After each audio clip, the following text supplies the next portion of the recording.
निर्मम हत्या की लड़ाई आदरणीय अयोध्या पाल जी के संरक्षण में उमेश पाल जी ने जो लड़ाई लड़ी, शायद मुझे लग रहा है उन गुंडों के बीच में लड़ाई लड़ना सहज नहीं था। दुर्भाग्य है समाजवादी पार्टी की सरकार रही, लेकिन न्याय नहीं मिला। और मुझे जब वो बोल रही थी तो मेरा दिल अंदर से कांप रहा था, क्योंकि मैं नारी हूं, महिला हूं, पीड़ा समझती हूं। जिस तरह से गाड़ी से उतरते घेर करके मारा गया था, शायद इस तरह से आतंकवादी भी नहीं मारते। वो क्षण पूरे देश को झकझोर के रख दिया था, पूरे समाज को झकझोर के रख दिया था। जया जी, आप अकेली नहीं हैं, आपके साथ पूरा समाज खड़ा हुआ है। मैं अभिनंदन करती हूँ उत्तर प्रदेश के मुख्यमंत्री योगी आदित्यनाथ जी का। जैसे ये निर्मम घटना हुई, निर्मम हत्या हुई, उसी समय विधानसभा में कहा था कि मैं उमेश पाल की हत्या करने वालों को मिट्टी में मिला दूंगा और मिट्टी में मिलाने का काम। मैं अभिनंदन करती हूँ जया जी का, कितनी बड़ी घटना होने के बाद भी अपना साहस नहीं खोया। मैं तो कह सकती हूँ, हमने सुना था खूब लड़ी मर्दानी, वो तो झांसी वाली रानी थी। जया जी, आप अकेली नहीं हैं, आप बच्चों की चिंता मत करिएगा, बच्चों के पालन के लिए हम आपके साथ हैं। आप अपनी लड़ाई को जारी रखिए, आपके साथ सरकार खड़ी है, आपके पास साथ पूरा समाज खड़ा हुआ है। चुनाव आते रहते हैं, चुनाव जाते रहते हैं, लेकिन आतताइयों को सबक सिखाना बहुत जरूरी था। और यही कारण है आज पूर्वांचल के सारे आतताई खत्म हो चुके। आतताई किसी जाति और मजहब से नहीं बना होता है, आतताई तो आतताई होता है। मैं आपसे ही पूछना चाहती हूँ, जब उमेश पाल की हत्या हुई, क्या अखिलेश को नहीं जाना चाहिए था? क्यों जाते? क्योंकि वो तो मुलायम सिंह के दाहिने हाथ थे मारने वाले। लेकिन अतीक के घर में पहुंच करके माता मनाने जरूर पहुंच जाते, क्योंकि वहां वोट बैंक दिखाई पड़ता है।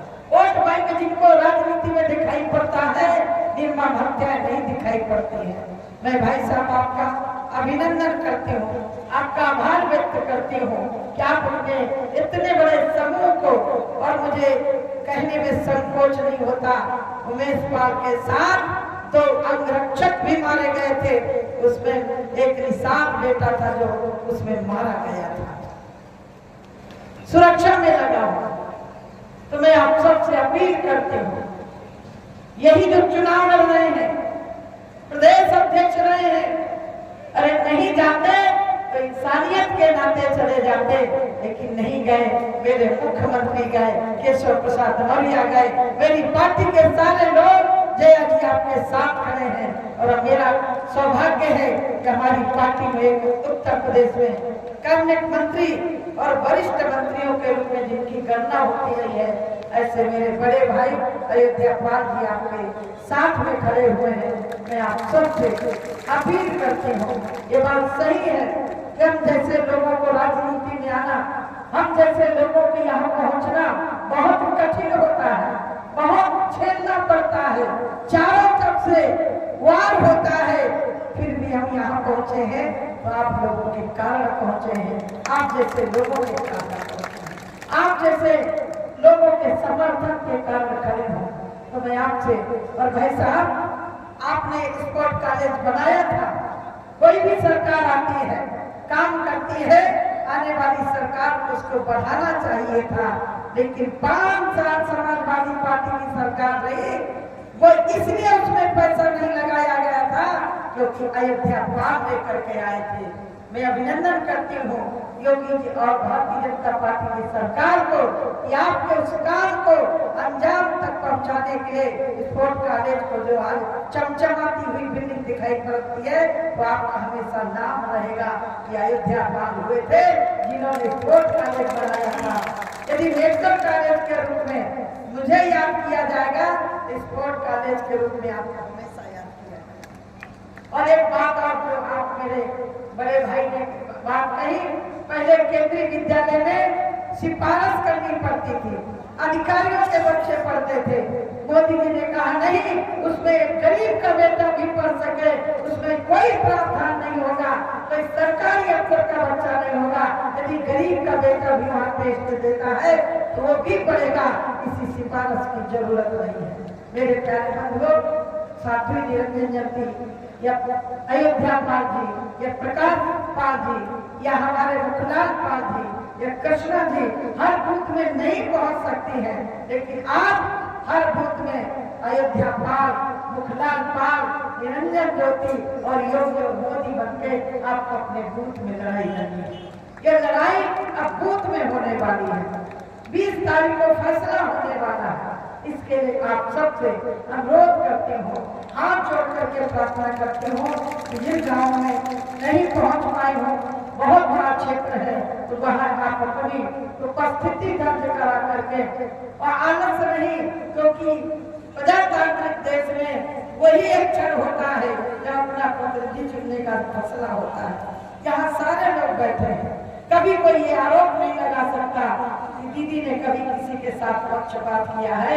मेरे पास जो भी आया है मैंने उसको सम्मान किया है, मैंने उसको उसी सम्मान से देखा है और आगे भी वादा करती हूँ। बता दो तो हम आपको एक एक वोट देंगे और नहीं लौटा पाओगे तो हम आपको अपने बस साथियों बैठी है। ये अछड़ा समाज, इस समाज में जो हमारा पिछड़ा समाज है, बहुत बड़ी विडंबना है। क्या पिछड़ा समाज में 2 बिरादरियां अगड़ी, वो कौन बिरादरी आप अच्छी तरह जानते होंगे, पटेल और दूसरा यादव से कहो खान चुनाव लड़ेंगे तो कहेगा नहीं इस बार मुझको, अगली बार मैं आपको लड़ा दूंगा, और जब अगली बार आएगा तो कहेगा मेरा भतीजा नहीं मानता मेरा। यह पिछड़ा समाज जिसमें भोगती है, कराहती है, पीड़ित है। महायोगी जी और मोदी जी के निर्णय का स्वागत किया और साथियों की पैसे वोट डालने का काम कर रही है, अपने पतियों की बात नहीं। इसलिए साथियों में ज्यादा समय नहीं लूंगा क्योंकि साथी जी को बोलना है, लेकिन एक बात कहूंगा कि बेटी बहन है, आप सम्मान धन नहीं मांग रही, दौलत नहीं मांग रही, क्या मांग रही है? अपने सम्मान, अपने बच्चों को पालने के लिए भीख मांग रही है। क्या आप वोट की भीख नहीं दोगे? साथियों, मैं ज्यादा समय नहीं लूंगा, लेकिन आज बात कहूंगा कि आज साधु जी हमारे सामने बैठे, हम संकल्प लेते हैं कि आने वाली 20 तारीख को समाज एक एक वोट आपके खाते में डाल करके इस अकाई को यहाँ से खेलने का काम करेंगे।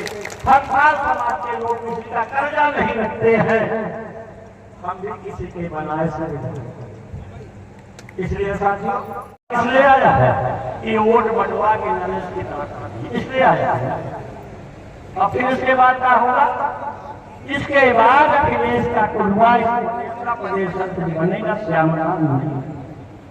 आज अध्यक्ष बैठा है और सारे लोग कह रहे हैं कि पहले को प्रदेश अध्यक्ष बनाएंगे, दूसरे को नहीं बनाएंगे। क्या वजह है? वजह जान लीजिए इस प्रदेश में। और 1 लाख वोट डाल दोगे तो साध्वी निरंजन ज्योति सांसद बन के दिल्ली पहुंच जाएंगी। ये बताओ, क्या साध्वी जी का रोड बनाने का मामला, क्या साध्वी जी आपकी रोड बनाएंगी? साध्वी जी ने तो मेडिकल कॉलेज किया, साधु जी ने तो केंद्रीय विद्यालय दिया है जहां आपके बच्चे पढ़ेंगे। अगर आपका बच्चा पास हो गया तो 12 तक फिर आपको कोई चिंता करने की बात नहीं है। फिर भी माँ कपड़ा भी मिलेगा, कपड़े भी मिलेंगे और साथियों पढ़ने के लिए किताब। मैंने तो बचपन में अपने विभाग का कि हमने नहीं किया, अतीक अहमद को समाजवाद लोग लगते हैं मुसलमानों पे मैं पढ़ा देना चाहता